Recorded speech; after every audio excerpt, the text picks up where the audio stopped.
sorpresa o agarrar y tomar por nombre a algunos alumnos preguntas. Nosotros cuando estábamos en la facultad teníamos un doctor que se apellidaba el doctor Pinel de materiales dentales, que donde es fisiología, ahí pasábamos materiales dentales. De ahí mirábamos afuera, a la calle, y veíamos cómo llegaba el doctor en su coche. Si es que venía con corbatita, con corbata, entonces era una clase normal. Iba a entrar y iba a pasar la clase, continuar la clase.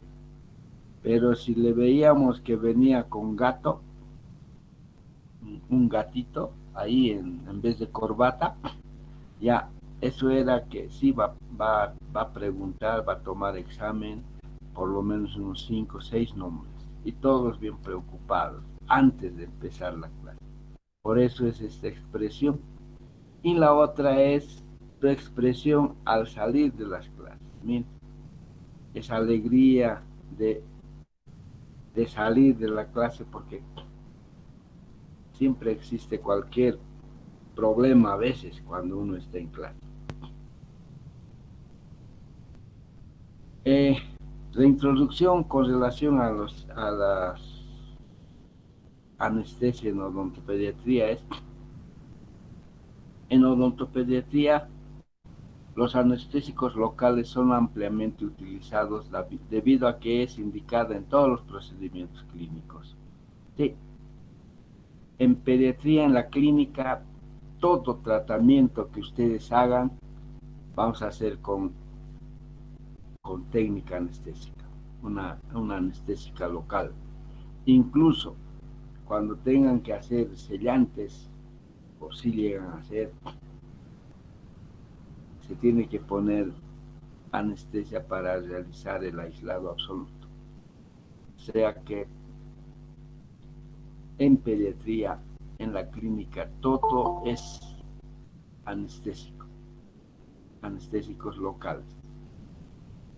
Estos agentes farmacológicos usados en odontología son para controlar el dolor y el miedo al dolor, especialmente a los niños. Tenemos que apoyarles a los niños, ayudarles a que nos ayuden a realizar todo el trabajo que tenemos que hacer en clínica. Miren a este niño hasta los pesitos, hasta los pesitos pequeñitos le están ayudando a que se levante. Y mucho más nosotros tenemos que ayudarles a los niños a que ellos puedan ayudarnos y podamos nosotros formar desde niños su personalidad de ellos. Pero el problema es que en siglos pasados existían dos mitos o conceptos relativos a los niños que distorsionaban la comprensión que tenemos de cómo es un niño. Y uno de esos conceptos relativos al niño es que los papás o la mayoría piensa que el niño es un pequeño adulto o adulto en potencia. Desde esta perspectiva, se piensa que el niño es un pequeño adulto al cual nosotros debemos orientar para que se transforme en adulto. Entonces, el concepto de muchos padres es que el niño es un pequeño adulto o un adulto en potencia que nosotros debemos orientar para que se transforme en adulto. ¿Y cuál es el concepto de ser adulto? O sea, un niño que nosotros pensamos que es un adulto en potencia, ya tiene que estar formado en este lineamiento. El adulto es saber controlar sus emociones, pensar solo sobre cosas posibles y reales, estar en contacto con la realidad. Eso es el concepto que tenemos de un adulto.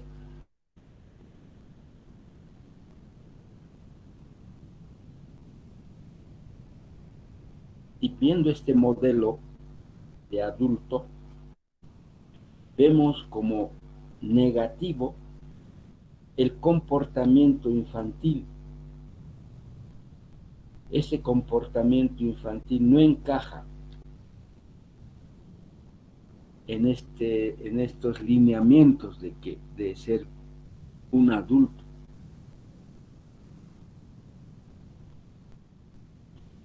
Lo que tenemos que también saber es y conocer cómo es el niño.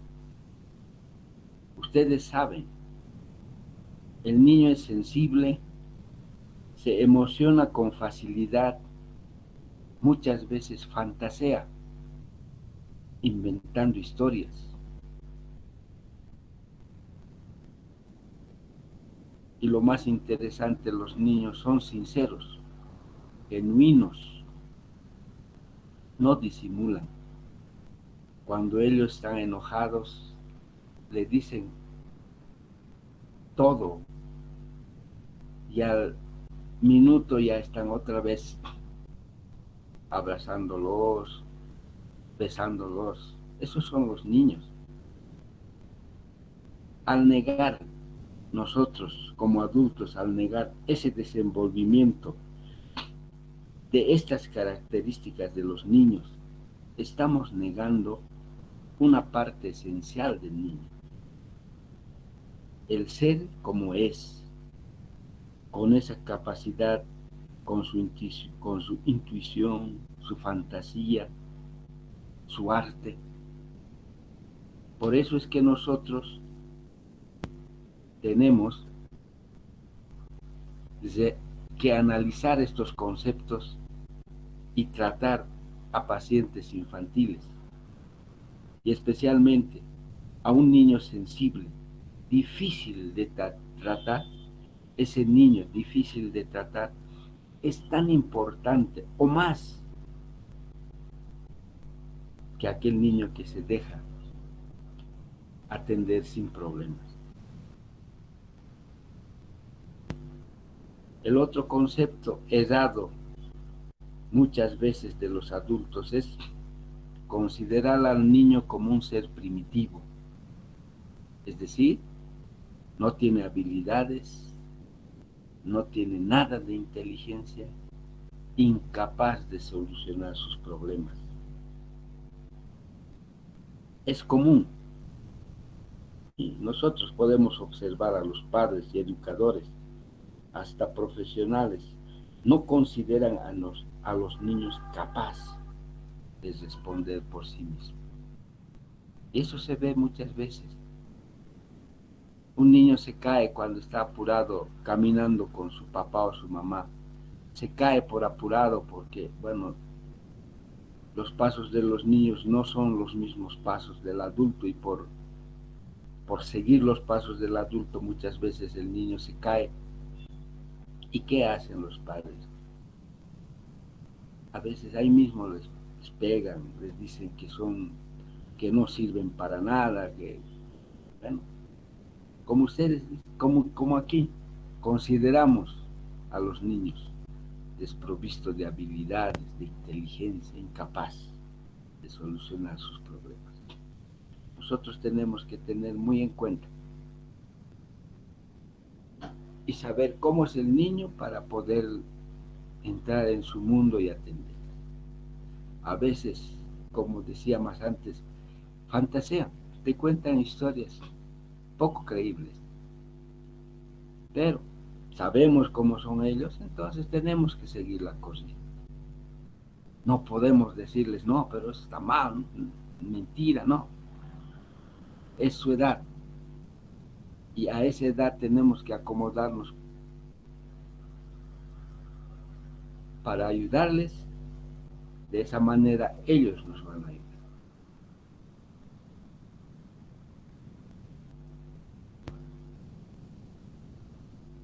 Por eso que el niño tiene que ser entendido por el profesional y debe comprender el profesional que el niño es como es. Todos los niños son diferentes.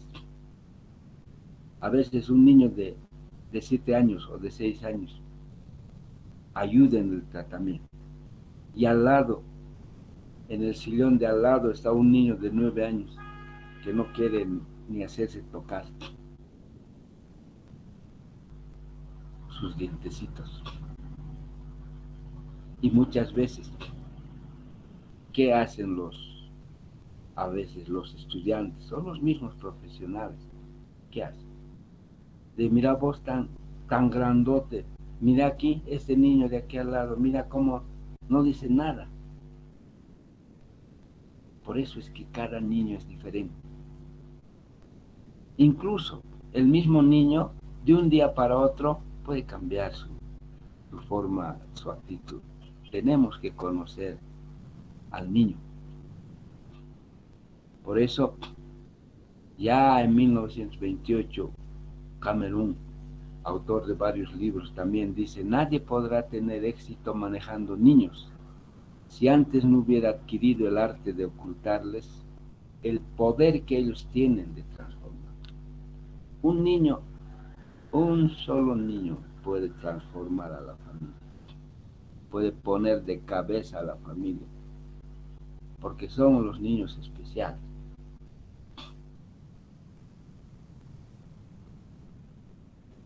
Esto como introducción, porque tenemos que manejar niños y tenemos que tener todos los conocimientos básicos para poder manejar a un niño. Ahora entramos a cuestiones de la anestesia, concentraciones de los anestésicos locales. Lo que nosotros aquí tenemos que saber es cuál es la dosis máxima para el niño. O sea, tenemos que saber cuánta anestesia podemos ponerle al niño. Más claro, cuántos tubos usted puede colocarle a un niño. Muchas veces usted coloca una anestesia, no ha sido efectivo, entonces usted va aumentando otro tubo, pero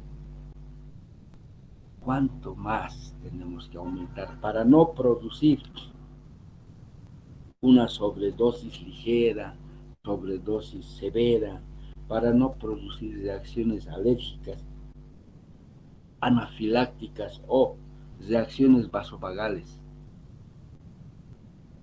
Para saber la dosis máxima del niño, primeramente tenemos que conocer cuáles son las dosis máximas para el adulto. Aquí tenemos el citanés, un anestésico.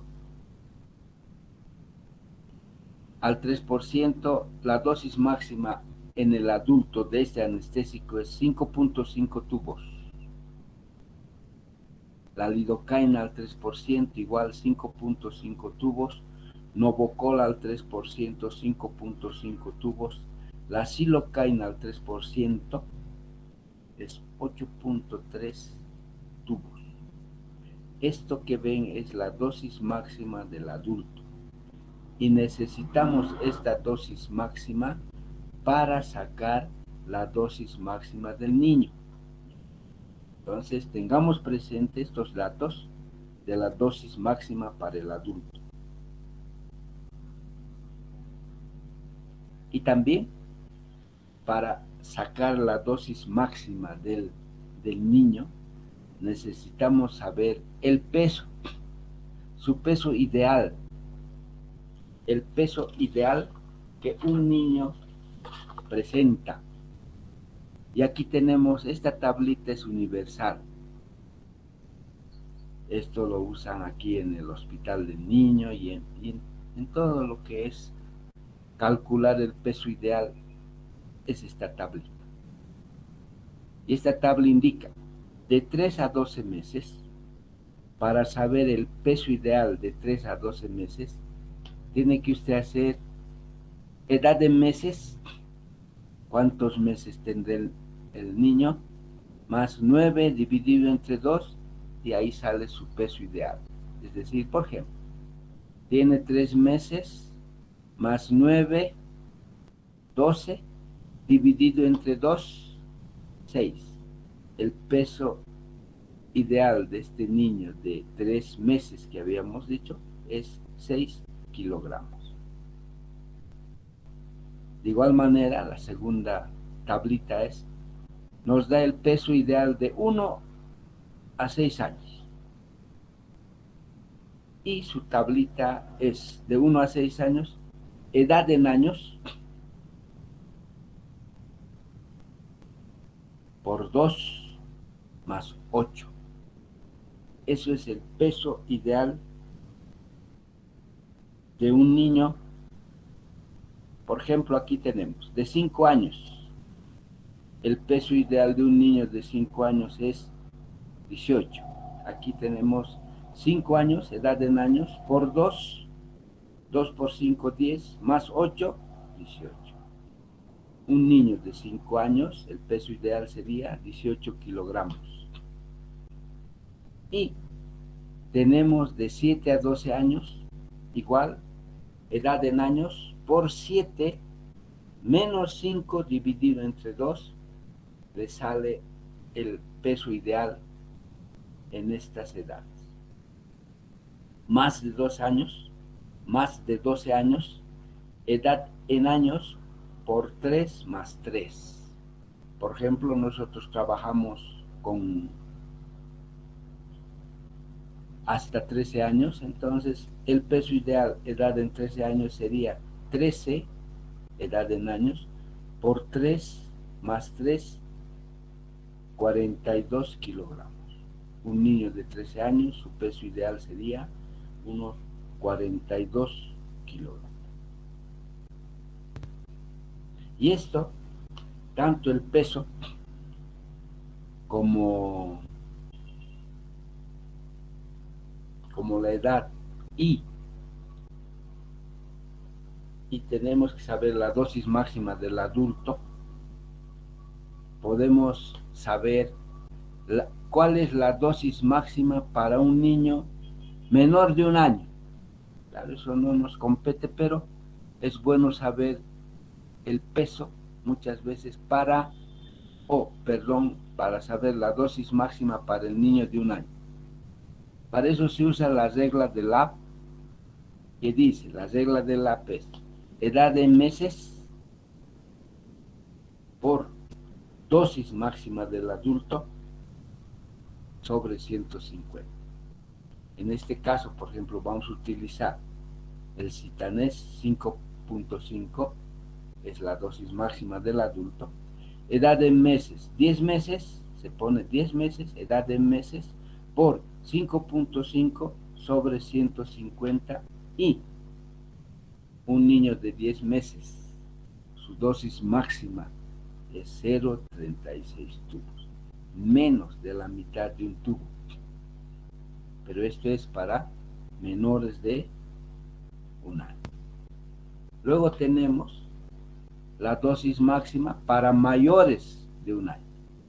Y esto ya se llama la regla de Clark.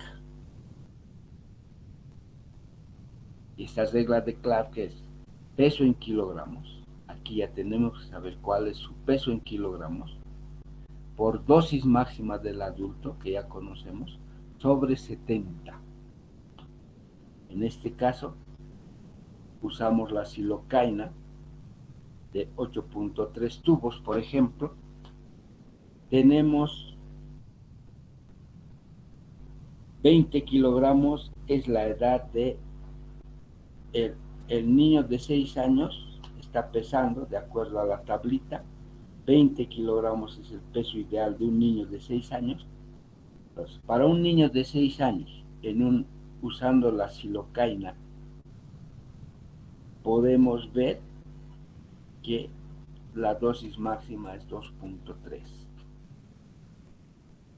Pero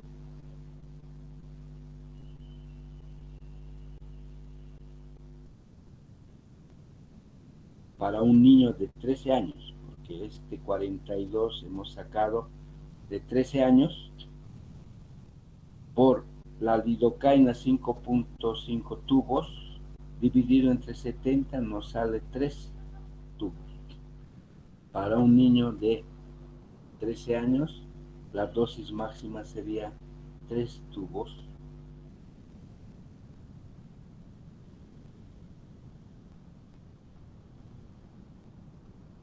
Para un niño, por ejemplo, de 20, o sea, de 6 años, pero usando la dosis máxima de la lidocaína 5.5, no 8.3, sale 1.57 de tubo para un niño de 6 años.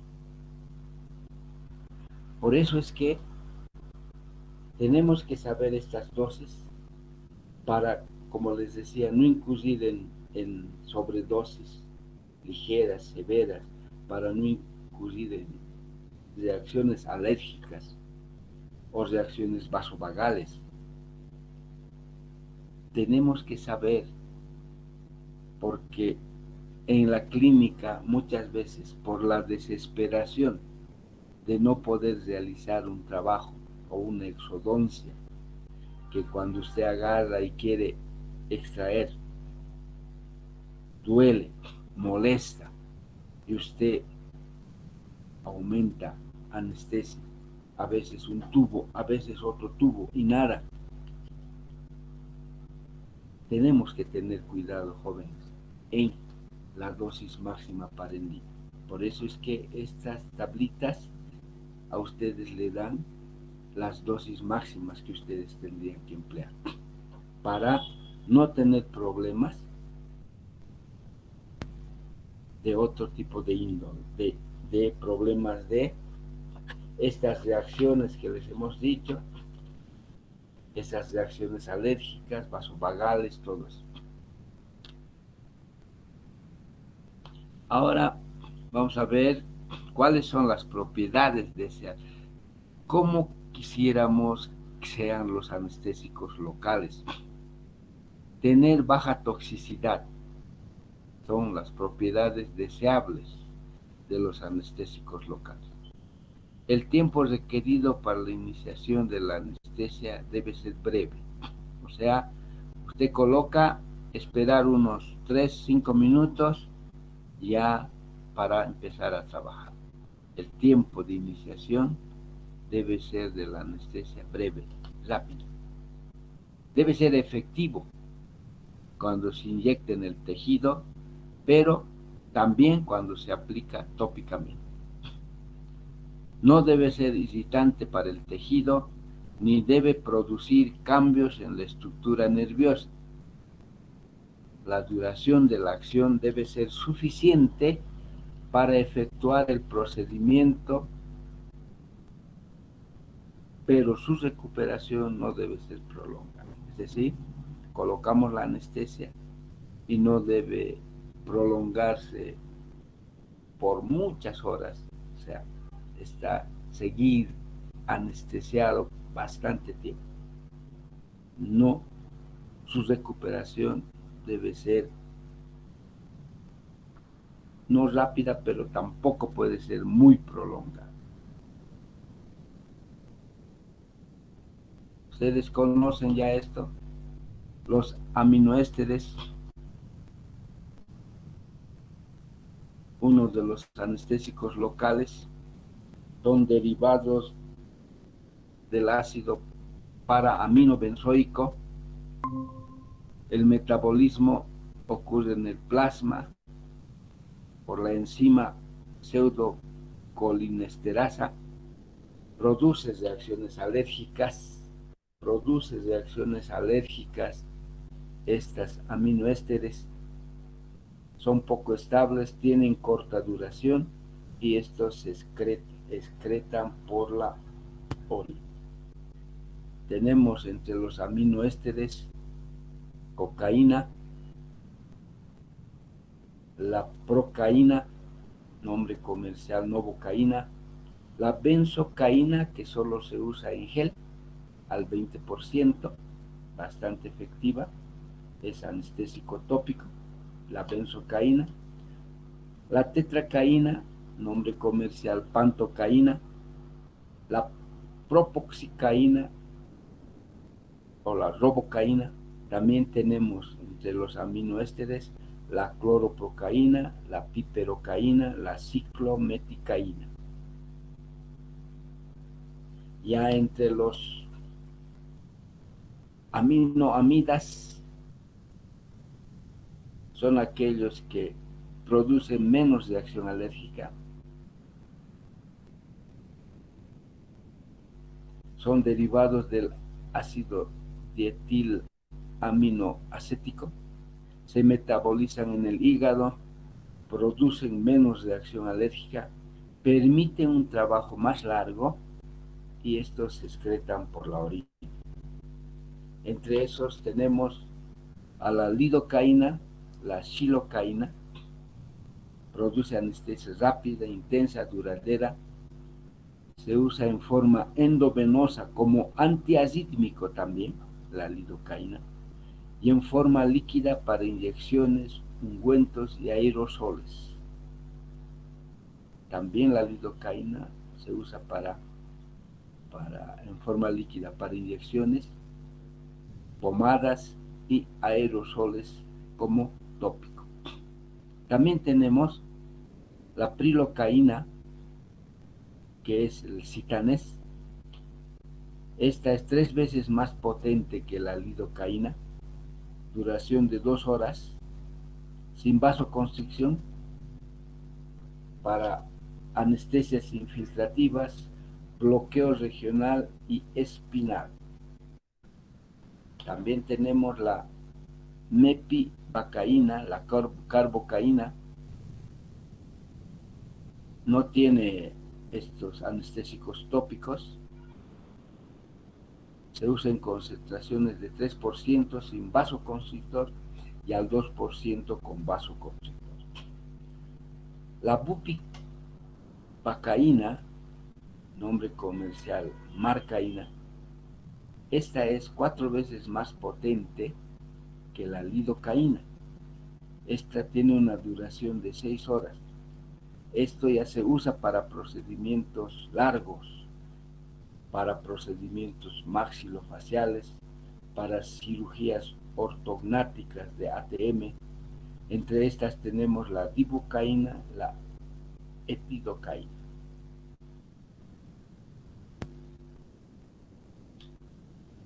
Los anestésicos locales con vasoconstrictores ha sido introducido por Brown en 1924, aumenta el tiempo de duración con los vasoconstrictores, reduce el sangrado, facilita la visualización del campo quirúrgico, aumenta la eficacia, reduce las dosis necesarias. Aquí cabe recalcar donde dice reduce el sangrado. Eso ayuda bastante porque cuando uno tiene que hacer una exodoncia, no existe mucho sangrado cuando se usa vasoconstrictores.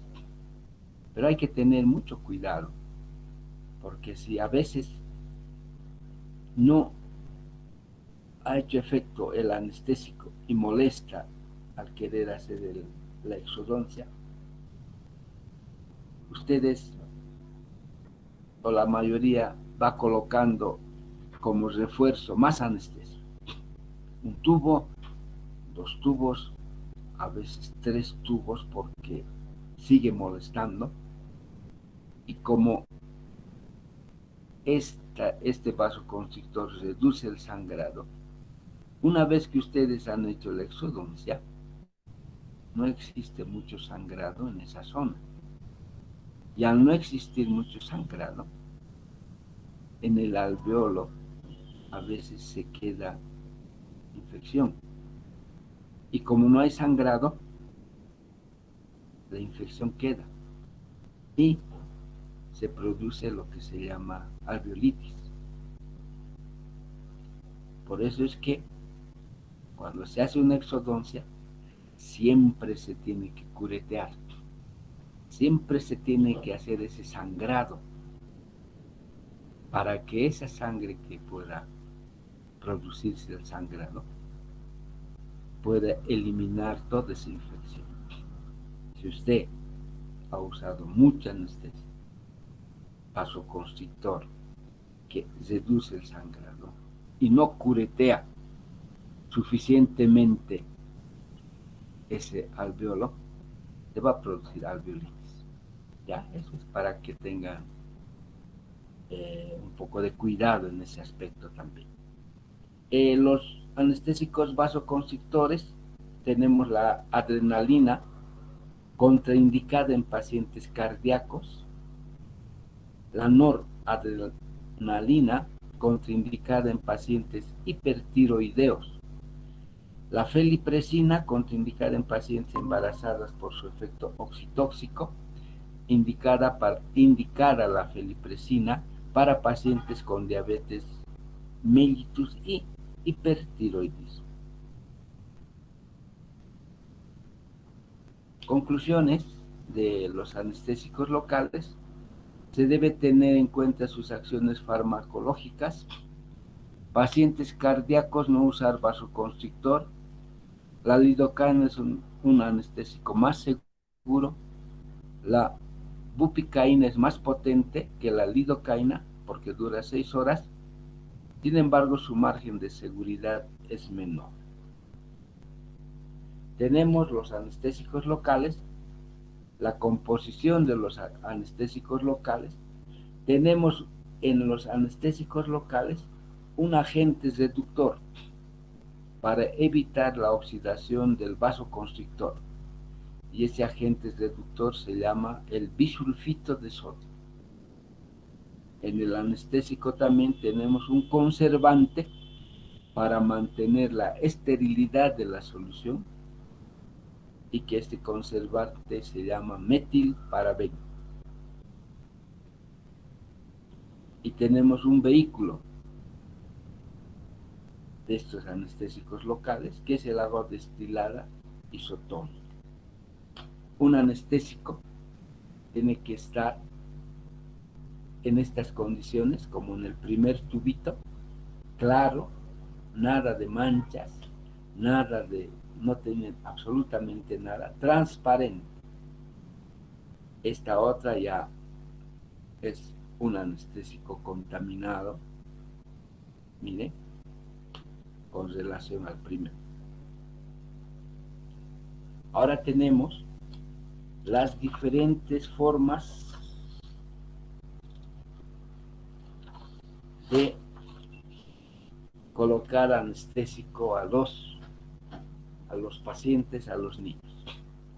Tenemos primeramente la anestesia tópica de superficie o de contacto. Esta anestesia tópica se usa bastante en pediatría, ya, suprime o disminuye el dolor. Actúa sobre los corpúsculos sensitivos de la piel y mucosa. Son estos anestésicos tópicos 3 y 20 veces más concentrados. Estos se presentan en gel, en spray, en pomadas o parches adhesivos. Y tenemos a la benzocaína al 20%, que es un anestésico tópico excelente. Tenemos el spray. No se aconseja el uso del spray, claro. No se aconseja el uso del spray si usted va a disparar el spray en la zona que usted quiere, pero como el spray se difunde, entonces no solo va a la zona que queremos, sino va a toda la cavidad bucal. El spray se expande. Cuando usted usa el spray y dispara el spray, se expande el anestésico. Y el problema es que cuando el niño, si usted coloca el spray en esa forma, el spray se va a difundir en toda la boca y el niño al tragar la saliva va a colocar en sus vías respiratorias, laringe, faringe, el anestésico y va a sentir como algo de adormecimiento, incluso puede sentir que le falta, que no puede respirar. Esos son los problemas del spray. Ahora, no es que no puede usted usar, usted puede agarrar y disparar el spray en un vaso tape y con una torundita de algodón, con una torunda de algodón, como en estos casos, usted lleva ese anestésico de spray en una motita, en una torunda, y puede usted dejar puede colocar en la zona que usted va a anestesiar. Igualmente aquí tenemos también el anestésico en gel, está colocando. Primeramente, antes de colocar, tiene que usted desinfectar la mucosa. Tiene que desinfectar la mucosa. Ya, desinfectar la mucosa con clorexidina. Luego, secar la región con aire, porque siempre estas zonas están húmedas. Tiene que secar con aire. Colocar el anestésico tópico con torunda de algodón, como ustedes están viendo, 1 minuto a 3 minutos. A veces 3 minutos es muy largo. El niño a veces se puede empezar a inquietarse. Entonces se aconseja de 1, puede ser, si el niño les ayuda, hasta 3, si no 1, 2 minutos, y ya este anestésico tópico cumple su función. Luego tenemos la otra anestesia, es la anestesia infiltrativa terminal o llamada supraperióstica. En el arco superior, en la región anteroinferior. Estas anestesias infiltrativas usted puede usar en el arco superior, también en la región anteroinferior. La técnica que usted tiene que usar es asepsia, desinfectar la zona, colocar anestesia tópica, en lo posible no exhibir la aguja al niño, estirar el labio, como están viendo, ya, traccionar el labio, y a veces el labio es húmedo y resbala cuando usted, como en este caso, quiere estirar el labio, como en este caso, miren, con guantes, resbala. Entonces, lo mejor es colocar por debajo del dedo un algodoncito que va a impedir que la humedad del labio pues pueda resbalarse el guante al estirar o traccionar el labio. Lo ideal siempre es colocar la anestesia infiltrativa en el fondo del surco. Aquí, en el fondo del surco, tiene que colocar y no introducir totalmente la aguja, que está en el fondo del surco.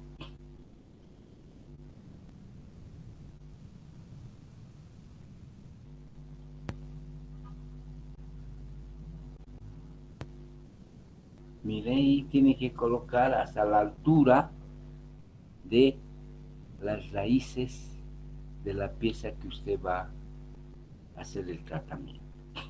Ahora, el fondo del surco es una línea, miren aquí una línea, es donde se une la encía adherida con la encía libre.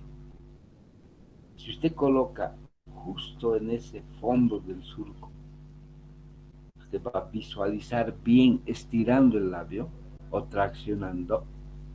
Si usted coloca ahí, la ventaja es que esa zona es menos inervada. Por eso es que se aconseja colocar.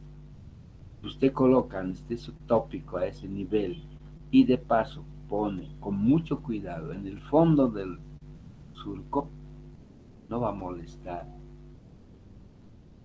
la entrada del agua. ¿Ya?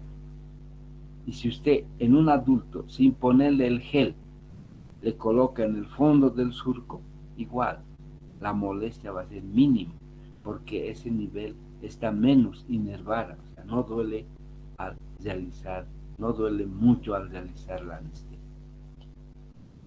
Por eso se aconseja colocar en el fondo del surco. Esta anestesia vestibular que vamos a hacer por vestibular va a anestesiar la pulpa dentaria, esta anestesia infiltrativa por vestibular, en la zona anterosuperior, ¿ya? No así en la anteroinferior. La anterosuperior va a anestesiar la pulpa dentaria, ligamento periodontal, hueso, periósteo, encía, mucosa.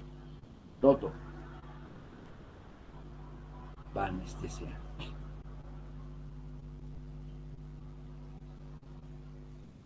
Antes, cuando no se usaba el aislado absoluto que nos tocó a nosotros cuando estudiábamos en la facultad, para hacer un trabajo de operatoria,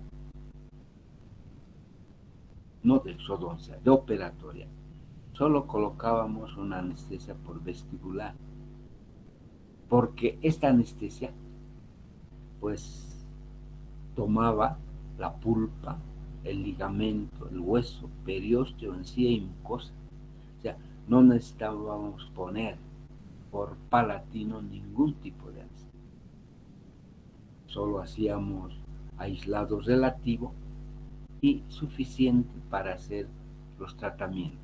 Ahora, si teníamos que hacer exodoncia, sí, teníamos que cerrar el circuito, hacer por infiltrativa vestibular y por palatino para cerrar el circuito y hacer el exodoncia. Aquí tenemos en la gráfica el nervio alveolar superior posterior, miren. Esta entra al maxilar superior por unas foraminas, ¿ya? Que van entrando por debajo del hueso, entre el hueso, por unas foraminas que se hallan en esta parte posterior del maxilar superior. Y luego también tenemos el nervio infraorbitario,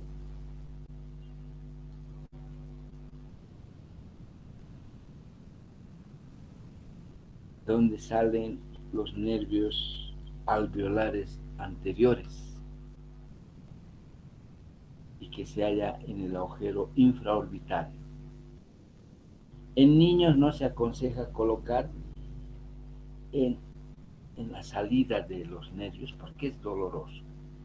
Tranquilamente usted puede colocar a la altura de la pieza que va a querer realizar, porque estos nervios van y inervan las piezas dentarias, como hemos dicho, su pulpa, su ligamento, su hueso periósteo, encía y mucosa.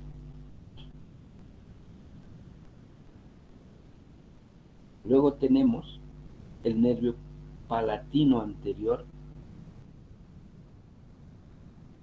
En realidad tenemos Aquí tenemos, miren, en esta flecha, en el número 3, el, el agujero palatino posterior, donde emerge el nervio palatino anterior. En el posterior emerge el nervio palatino anterior. Y en el agujero palatino anterior, donde ustedes ven el número 4, en el agujero palatino anterior sale el nervio nasopalatino.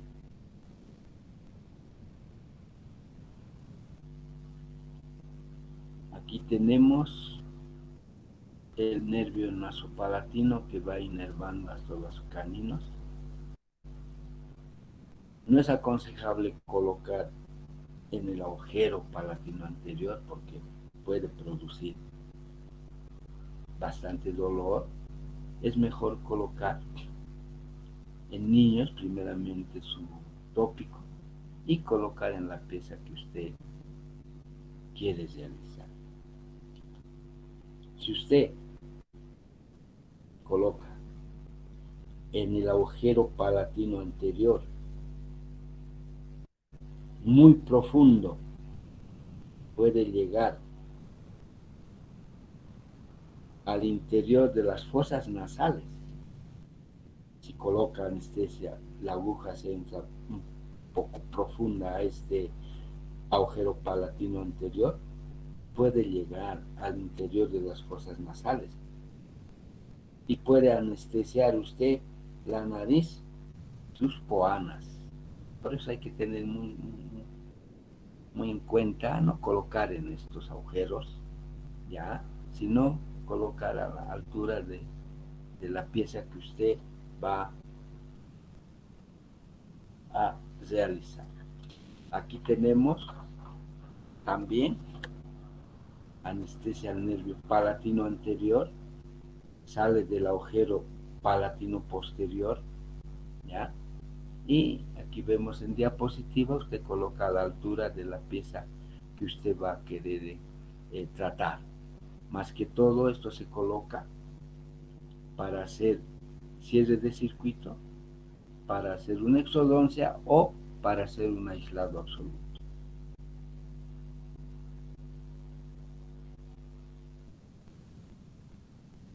Aquí tenemos el nervio alveolar superior anterior, va inervando.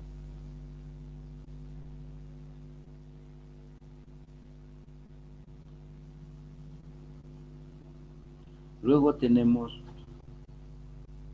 el bloqueo del maxilar superior, una anestesia troncular llamada de conducción. Por aquí estamos viendo, ya dijimos, que existe unas foraminas por donde penetra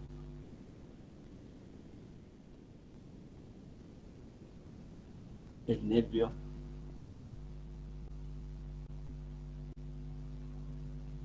los nervios posteriores, superiores, y la técnica para realizar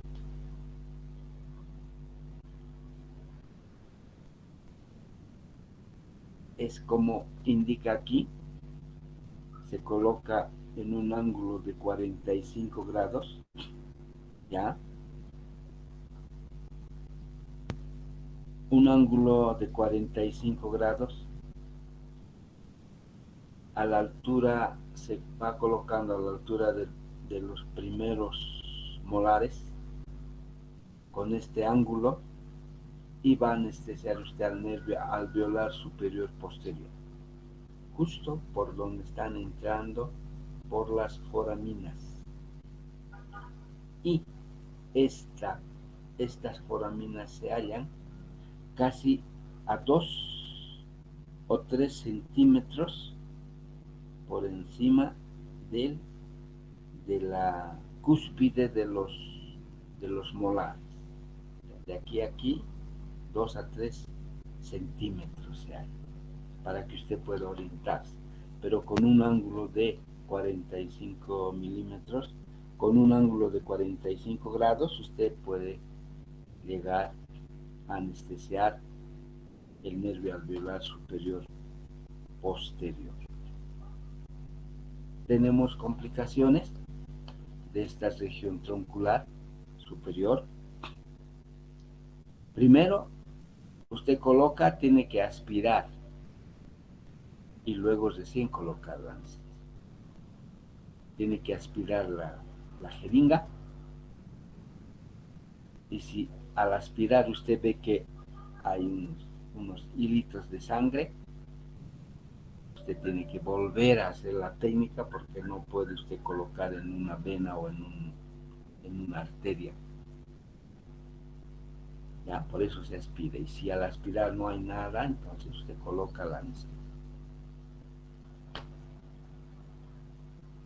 Tiene que evitar hacer un riesgo, herir estructuras vasculares, o sea, rasgar al poner una anestesia. Por eso hay que usar agujas descartables una sola vez. Usa una aguja y quiere usar para otro paciente, usa otra, tiene que usar las descartables. Existe a veces, por un descuido, lesión del músculo pterigoideo externo, y que puede traducir en trismus, que después vamos a ver estas complicaciones que existen en las diferentes técnicas anestésicas. Luego tenemos la anestesia regional troncular o de conducción. Esta es en la que se tiene que hacer un bloqueo dentario inferior, ¿ya? Esa es una de las anestesias un poquito que a veces uno no puede en las primeras poder realizar, aunque tenga bastante experiencia, a veces uno no logra anestesiar de la mejor manera al dentario inferior, porque puede que las estructuras óseas del paciente no es pues uniforme, a veces son más delgadas, más anchas, y por eso a veces puede fallarnos. Pero para hacer una anestesia troncular tenemos que tener los reparos anatómicos. Para hacer un bloqueo del dentario inferior tenemos que tener los reparos anatómicos, que es la línea oblicua externa o interna del maxilar, ligamento pterigomandibular. El ligamento pterigomandibular es esta línea que va bajando aquí. Es pterigomaxilar cuando está superior, y cuando está inferior va bajando por aquí, una línea finita. Eso es el pterigomandibular, porque ya es a la mandíbula. Superficies oclusales molares, aquí tenemos los molares. Tenemos que tener un reparo anatómico, es las superficies molares inferiores. Tenemos que ver el triángulo retromolar, es otro de los reparos anatómicos que tenemos que saber. El borde posterior de la mandíbula y la cresta oblicua externa. Todos estos reparos nos van a indicar para poder localizar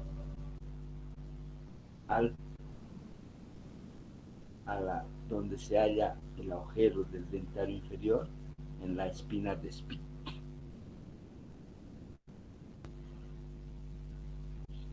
Aquí tenemos dentario inferior, y aquí hay una cosa. El dentario inferior, antes de entrar el nervio dentario inferior aquí en la diapositiva, en la B, Antes de entrar el dentario inferior, emite este dentario inferior una rama colateral. Miren, esto que es 2 es 4, porque el 2 es este otro.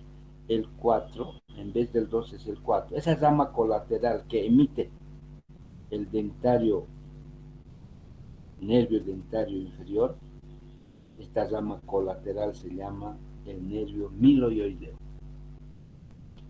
¿Ya?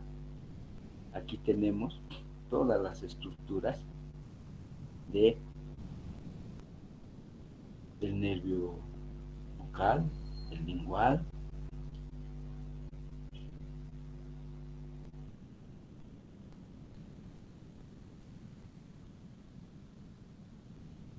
Aquí tenemos las diferentes variaciones. En una mandíbula inferior, infantil, se tiene que poner a nivel de las caras oclusales. Miren, casi está a esa altura. Aquí la espina del espín. En un adulto que presenta dientes, ya se tiene que poner 1.5 centímetros por encima de las caras oclusales. En los niños es al ras de las caras oclusales. En un adulto es 1.5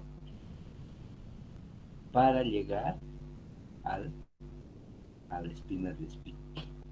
Y en los desdentados, ya no tienen piezas dentarias, es 2.5 a la altura que usted tiene que colocar. Luego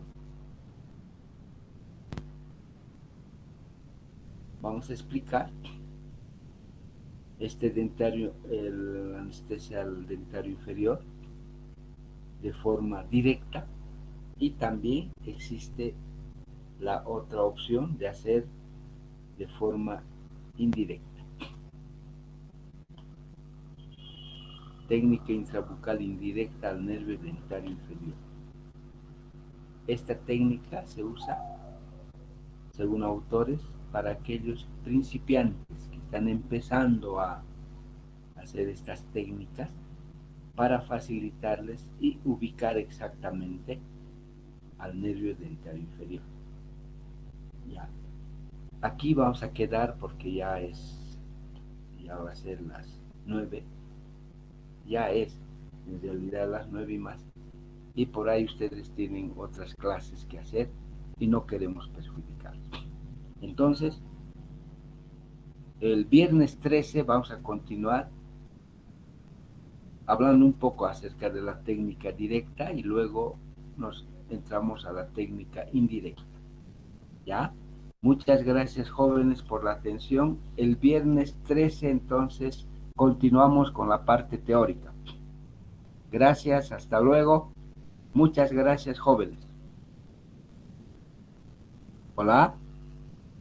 Gracias, doctor. Hasta luego. Hasta el viernes 13, jóvenes, a las 8 de la mañana. Gracias por su atención. Hasta luego. Hasta luego, doctor. Hasta luego, gracias.